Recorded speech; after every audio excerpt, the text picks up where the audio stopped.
Hi kids, welcome to learning. Handwriting ಚೆನ್ನಾಗಾಗಬೇಕು ಅಂದ್ರೆ ನಾವು copy writing ಬರೀಬೇಕು. ಇಂಗ್ಲಿಷ್ ಕಾಪಿಲಿ ಆಲ್ಫಾಬೆಟಿಕ್ ಲೆಟರ್ಸ್ ನ ಹೇಗೆ ಬರೆಯೋದು ಅಂತ ನಾನು ಈಗ ಹೇಳ್ಕೊಡ್ತೀನಿ. First letter A, B, C, D, E, F, G, H, I, J, K, L, M,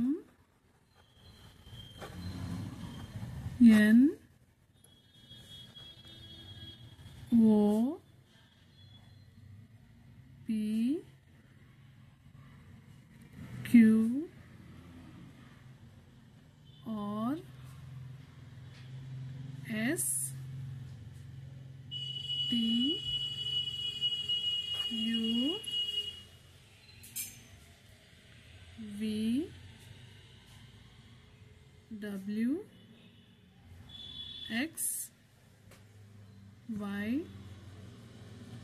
Z.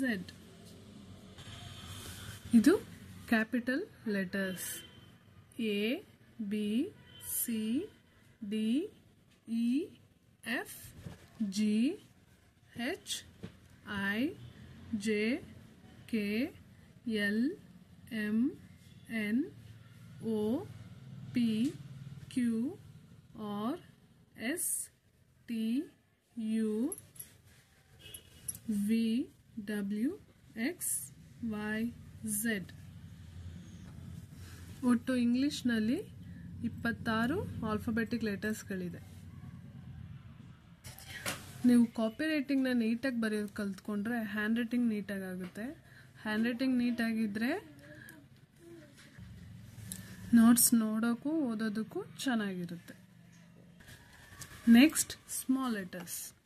Small ಲೆಟರ್ಸ್ನ A, B, C, D, E, F, G, H, I, J, K,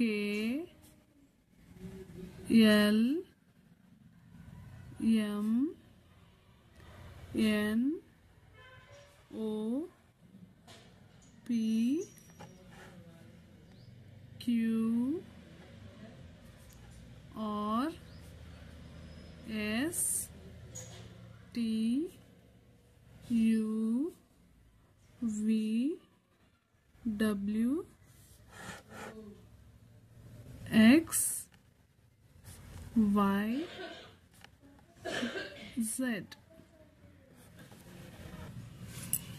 Once again, A, B, C, D, E, F, G, H, I, J, K, L, M, N, O, P, Q, R, S, T, U, V, W, X, Y, Z. English copy ಬರೆಯುವಾಗ ಈ ಥರ ಎರಡು line touch ಆಗದೆ ಈ ಥರ ಒಳಗೆ ಬರಿಬಾರ್ದು. ಕೆಲವರು ಈ ಥರ ಬರೀತಾರೆ. ಇದು ಹ್ಯಾಂಡ್ ರೈಟಿಂಗ್ ಚೆನ್ನಾಗಿ ಬರಲ್ಲ. ಎರಡು ಲೈನ್ ಸೇರಿಸಿ ಬರಿಬೇಕು. ಎರಡು ಲೈನ್ಗೆ ಟಚ್ ಆಗಬೇಕು. ಈ ಥರ A, B, C ಈ ಥರ ಬರಿಬೇಕು. ನೋಡಿ, ಇದಕ್ಕೂ ಡಿಫ್ರೆನ್ಸ್ ನಿಮಗೆ ಗೊತ್ತಾಗುತ್ತೆ. ಈ ಥರ ಎರಡು ಲೈನ್ ಮಧ್ಯೆ ಯಾವ್ದು ಬರಿತೀವೋ ಅದನ್ನು ಎರಡು ಲೈನ್ಗೂ ಟಚ್ ಮಾಡಿ ಬರಿಬೇಕು. ಆಗ ಹ್ಯಾಂಡ್ ರೈಟಿಂಗ್ ನೀಟಾಗಿ ಬರುತ್ತೆ. ಈ ವಿಡಿಯೋ ನಿಮಗೆ ಇಷ್ಟ ಆಗಿದ್ರೆ ಲೈಕ್ ಮಾಡಿ, ಅವಶ್ಯಕತೆ ಇರೋರಿಗೆ ಶೇರ್ ಮಾಡಿ, ಹಾಗೆ ಸಬ್ಸ್ಕ್ರೈಬ್ ಮಾಡಿ. ಇದರಿಂದ ನಾನು ಯಾವ ವಿಡಿಯೋ ಹಾಕ್ತೀನೋ ಅದು ಮೊದಲೇ ನಿಮಗೆ ನೋಟಿಫಿಕೇಶನ್ಸ್ ಬರುತ್ತೆ, ಹಾಗೆ ಇನ್ಸ್ಪಿರೇಷನ್ ನಮಗೆ ಸಿಗುತ್ತೆ.